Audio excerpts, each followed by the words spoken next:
गुवाहाटी के पास एक छोटी सी गांव में आरिफ नाम का 16 साल का लड़का रहता था। वो पढ़ाई में ठीक था, मोबाइल चलाने में तेज था और नए नए ऐप डाउनलोड करने का शौकीन था। उसके दोस्त उसे टेक्निकल मास्टर कहते थे। लेकिन एक कमी थी, वो जल्दी भरोसा कर लेता था। उसके अब्बू अक्सर समझाते, बेटा आरिफ, दुनिया बदल गई है। मोबाइल से सब काम होता है, लेकिन खतरा भी उसी में छिपा है।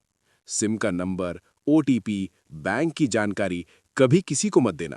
आरिफ हंसकर कहता, अब्बू, मैं बच्चा नहीं हूं, मुझे सब पता है। उसे क्या पता था कि एक दिन यही घमंड उसे बड़ी परेशानी में डाल देगा। अजीब फोन कॉल। एक दोपहर आरिफ घर में अकेला था।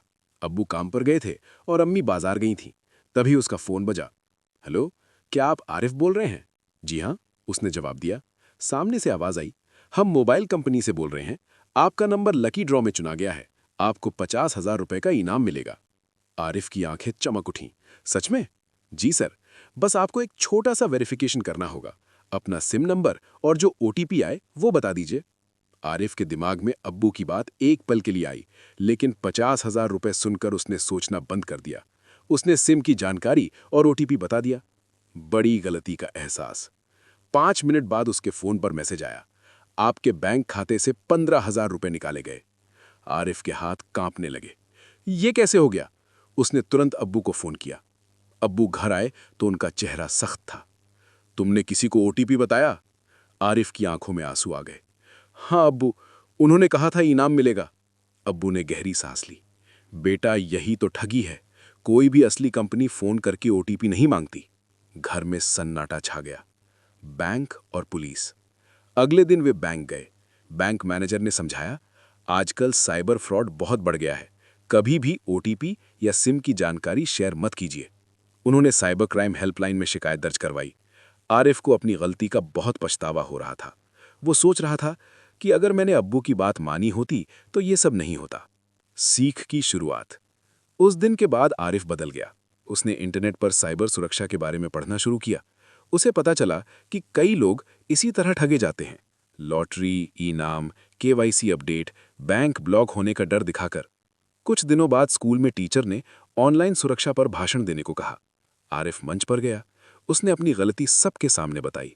दोस्तों, मैं खुद ठगी का शिकार हुआ हूं, बस इसलिए क्योंकि मैंने लालच में आकर अपना ओटीपी और सिम की जानकारी दे दी। पूरी कक्षा शांत थी। जागरूकता अभियान। धीरे धीरे आरिफ ने गांव में लोगों को समझाना शुरू किया। वो चाय की दुकान पर खड़े होकर कहता, चाचा, अगर कोई फोन करके कहे कि आपका एटीएम बंद हो जाएगा या इनाम मिलेगा तो विश्वास मत करना।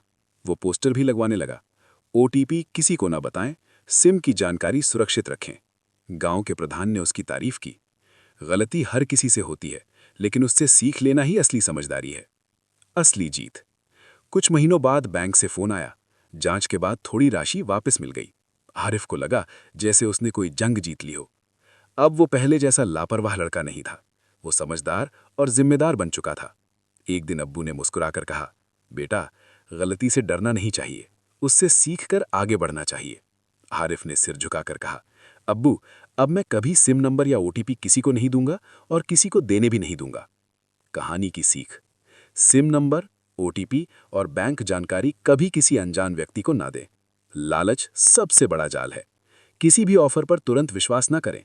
पहले घर वालों या बैंक से पुष्टि करें। अंतिम संदेश। आज के डिजिटल जमाने में मोबाइल हमारी ताकत है, लेकिन सावधानी हमारी ढाल है। अगर हम जागरूक रहेंगे तो कोई भी ठग हमें नुकसान नहीं पहुंचा सकता। याद रखिए, सुरक्षा ही सबसे बड़ी समझदारी है।